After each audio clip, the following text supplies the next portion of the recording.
এই ন্যায়কুঞ্জটি নাম দেওয়া হয়েছে ন্যায়কুঞ্জ। এই ন্যায়কুঞ্জটি সারা বাংলাদেশের প্রত্যেকটি জালসুই পাবেন, কোথাও 800 স্কোয়ার ফিটের, কোথাও 1000 স্কোয়ার ফিটের। এটার ভিতরে বসার স্থান আছে, অন্তত 60-70 জন মানুষ বসতে পারবে। কারণ বিচার প্রার্থী মানুষ যারা আদালতে আসেন তারা ন্যায়ের বাধ্য হয়ে এখানে আসেন।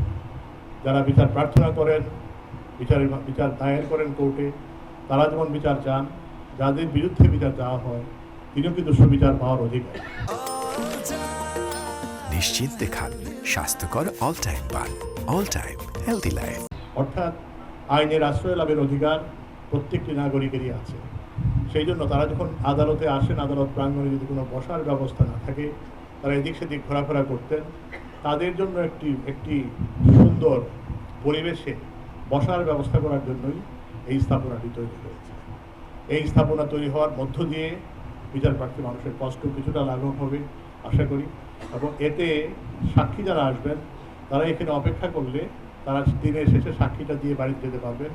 এতে আমার ধারণা যে বিচারের যে জটিলতা, জট এই জট অনেকটা কমবে। আমাদের জজ সাহেবরা তাদের দিনের শেষে কাজগুলো ঠিকমতো করতে পারবেন এবং সাক্ষীদের সাক্ষ্য গ্রহণের মধ্য দিয়ে মামলা ত্বরান্বিত হবে, মামলার নিষ্পত্তি ত্বরান্বিত হবে এবং আশা করি মানুষ ন্যায় বিচার পাবে। এই ন্যায়কুঞ্জ প্রতিষ্ঠার পিছনে যাদের অবদান, বিশেষ করে মাননীয় প্রধানমন্ত্রীকে আমি আমার বিচার বিভাগের পক্ষ থেকে আবারও আন্তরিক শুভেচ্ছা জানাচ্ছি, ধন্যবাদ জানাচ্ছি ওনাকে।